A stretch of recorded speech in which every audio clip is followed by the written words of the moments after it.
આ સાંભળીને બહુ સ્તબ્ધ થયો છું અને મેં પોલીસ સાથે હમણાં જ વાત કરી વિભાગમાં અને આપને હું ખાતરી આપું કે બહુ જ સંવેદનશીલતાથી તપાસ ચાલી રહી છે અને ચાલશે એવી મને ખાતરી આપી છે પોલીસ વિભાગે। ભારતીય આશ્રમના લઘુ મહંત મહાદેવ ભારતી અચાનક એ ગુમ થતા ચકચાર મચી ગઈ છે।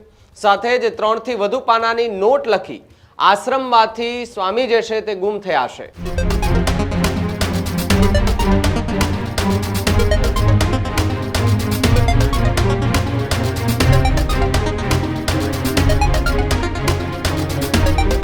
સમાચારોમાં આગળ વાત જૂનાગઢની કરીએ તો જૂનાગઢથી મહત્વપૂર્ણ સમાચાર મળી રહ્યા છે કે જ્યાં ભારતીય આશ્રમ ફરી એકવાર વિવાદમાં આવ્યો હોવાની વાત સામે આવી રહી છે।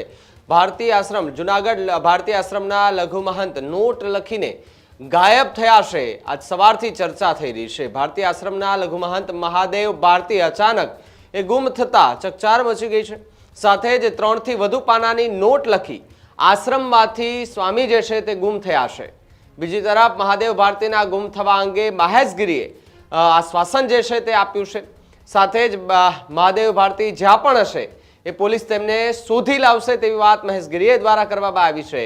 મહાદેવ ભારતી કે જે તેમને હેરાન કરનાર સામે કડક પગલાં ભરવા જોઈએ તેવી વાત મહેશગીરી દ્વારા કરવામાં આવી છે।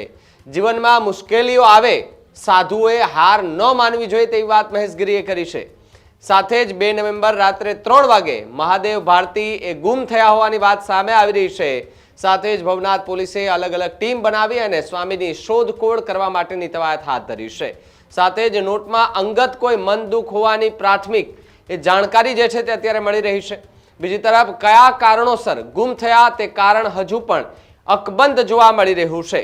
સાથે જ વાત કરવામાં આવે તો ફરી એક વખત ભારતીય આશ્રમ જે છે તે વિવાદમાં આવ્યો છે। પોલીસનો કાફલો જે છે તે હાલ ત્યાં પહોંચ્યો છે। સીસીટીવી ચેક કરી રહ્યા છે। જે આશ્રમ છે આશ્રમમાંથી ક્યાં કઈ બાજુ ગયા તેને લઈને સતત ને સતત તપાસ જે છે તે કરવામાં આવી રહી છે। સીસીટીવી કેમેરા જે છે તે ખંખોળવામાં આવી રહ્યા છે। જૂનાગઢની ગલીઓ શેરીઓની અંદર પોલીસ સઘન ચેકિંગ કરી રહી છે। સ્વામી ક્યાં ગયા છે ને 3 પાનાની જે નોટ લખીને ગયા છે એ નોટમાં શું લખ્યું છે, પ્રાથમિક કારણ શું હોઈ શકે તે પણ એક સૌથી મોટો સવાલ જે છે તે અહીંયા સામે આવી રહ્યો છે। ત્યારે મહેશગીરીએ શું કહ્યું આવો એમને સાંભળીએ। જય ગિરનારી, નમો નારાયણ। મને હમણાં જ એક ખૂબ જ એવા દુઃખ આપે એવા સમાચાર મળ્યા। ભારતીય આશ્રમના સંચાલક અત્યારે મહામંડલેશ્વર જેમને બનાવવામાં આવ્યા હતા એવા મહામંડલેશ્વર મહાદેવ ભારતી બાપુ અચાનક જ ગુમ થઈ ગયા છે અને એમણે કંઈક સુસાઇડ નોટ પણ લખી છે।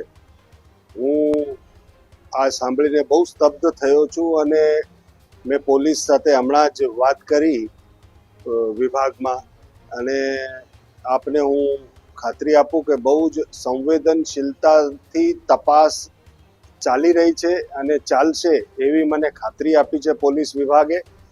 તો મને એટલું ખાલી કેવું છે કે આમાં જે દોષી હશે જે કોઈ પણ હોય એને સજા મળવી જોઈએ।